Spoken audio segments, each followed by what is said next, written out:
and your life as an artist. I understand you were born here in Navasota and attended school here. Tell us a little bit about your life. Well, first of all, we can dispense with the formalities. You all can call me Bill, like my family and closest friends. I know it's a little strange for a woman, but I've never been one for convention. Now, I have a lot of family out here in this area. My immediate family was rather small. So you see, I was an only child, and my parents were Ed and May Terrell Blacksher. With Mama being a Terrell, Daddy a Blacksher, you could probably guess that I grew up around the cotton farms here in Grimes County. It was a happy childhood. And even though I didn't spend most of my life in this area, I always considered it home. Now I guess I got interested in art in high school. See, I graduated from Navasota High, and I did all the illustrations for my high school yearbook. The Sage. They don't even call it that anymore. I believe now it's the Rattler or something like that. Well, after high school, where did your art lead you? Well, after high school, I wanted more in life and to settle down and raise a family like so many of the girls I went to school with. See, I was raised a staunch Baptist. Daddy was the secretary of the Baptist church here, so you can probably imagine that I ended up in Waco at Baylor. There I studied art and got a degree in modern languages. Not a whole lot you can do with a degree like that, so I spent the next few years wandering around trying to find myself, I guess you could say. Tell us about those years after Baylor. Well, I guess I thought, where does one go to become an artist? Obvious answer is New York, so that's where I went.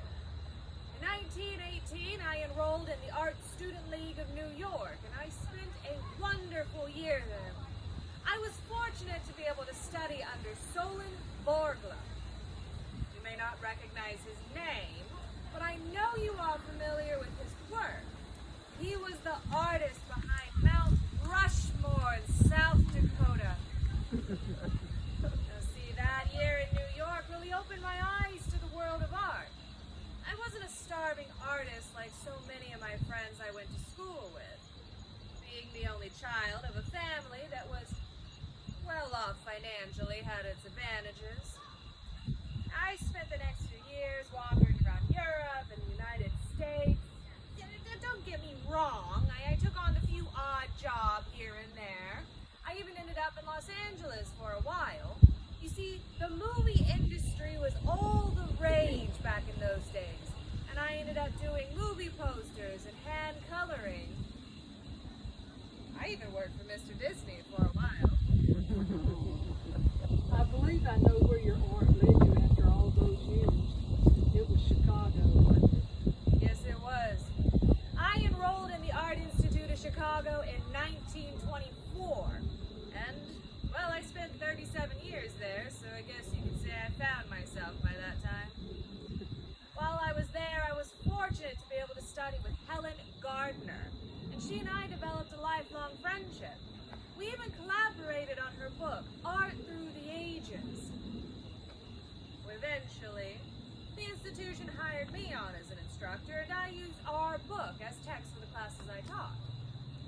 You know, I understand that Art Through the Ages is still used to teach art history all throughout the country. Who would have believed that when we worked on it back in 1926, almost 100 years ago? You became Professor Emeritus at the Art Institute. That's quite an accomplishment. Well, I guess you could say it's an accomplishment, but I saw my greatest success in the students that I taught. Their work is what I'm most proud of. I believe you met your friend Ethel Spears at the Art Institute. Can you tell us about her? Well, of course I can. She's buried right here beside me. I met Ethel in Chicago. We became lifelong friends. We worked together for years, spent many happy summers and holidays right here in Navasota. When I retired in 1961, it was only natural that she moved back here with me. We We moved into the house my parents built up on Felder Street, and Ethel used to teach art lessons to the local children upstairs in that house. She was a wonderful and very talented artist. During the Depression, she worked for the WPA, painting murals in schools all through the Chicago area. But she was more than just a painter. She worked in ceramics and enameling pieces among many other mediums. But unfortunately, her art led to her passing. What happened? Well, we didn't know it at the time, but the paints that Ethel used in her ceramic and enameling pieces were full of lead. And Ethel used to wet the brushes in her mouth. Over the years, she developed lead poisoning. It was a very slow and painful death, God rest her soul. But we had many happy years together in Chicago and in Texas, and I will always have those. Speaking of Navasota and Grimes County, much of your art was inspired by the people in this area. Can you tell us a little bit about that? Well, of course I can. See, even though I didn't spend most of my life in this area, I came back to visit whenever I had the chance. All my family was so dear to me. I have such fond memories of growing up on my grandfather's cotton farm. The children of the farm workers were my friends and playmates. It's only natural that I use those memories as inspiration in my art. When I came to town, I would love to go downtown on a Saturday just to watch and sketch the folks who came to shop. And after a week spent in the fields, they would dress in their finest to come to town. It was a lively scene.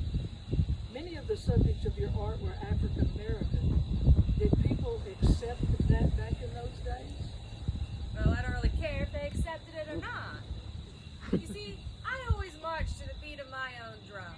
Did you know that I was one of the first women in this town to wear pants in public? That caused quite a stir too, but they soon got over it. You see, I was inspired by what interested and moved me. The people I painted were the heart of this area. It's their hard work on the farms and plantations that made this town what it is, and I just wanted to honor that in my art. Has anyone seen a cigar?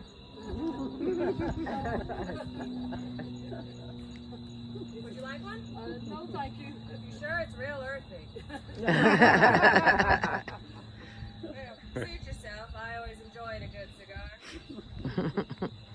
You not only used African Americans as subjects of your artwork, I believe you sponsored many African American students at the Art Institute.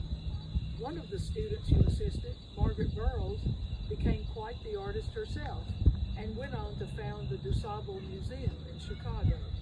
Yes, Margaret was a dear girl who was very special to me. You see, I was fortunate that I never had to sell my artwork in order to make a living, and I was able to financially support many students, not all of which were African American. When I started teaching at the Institute, it was right before the Depression. And when that happened, there were many talented artists who could no longer afford to continue their education. I was just blessed with the means to help them. It's what any good person would do. Was there anything else that inspired you as an artist? When I started my education, just about all that was mentioned in art history textbooks was European art. My friend Helen changed that. We would take our students to museums to see examples of African masks and textiles, and we introduced them to the beauty of Asian art. And did you know that her textbook was one of the first to include non-Western examples of art? It may seem routine now, but back then it was revolutionary. I guess all these things we shared with our students inspired my own personal art and style too. After you retired to Navasota, how did you spend your days? Well, I remained very active in the local art scene. I never was one to sit around and do nothing. So I maintained a studio in Houston, and I would work on my artwork there and here in Navasota. And I also lectured quite often arts in Houston. When I was able to spend time with my family, that was very important to me. Miss Blackson, Bill, you certainly have left a legacy not only with your work, but with the work of your students. Thank you for sharing a little about your life as an artist.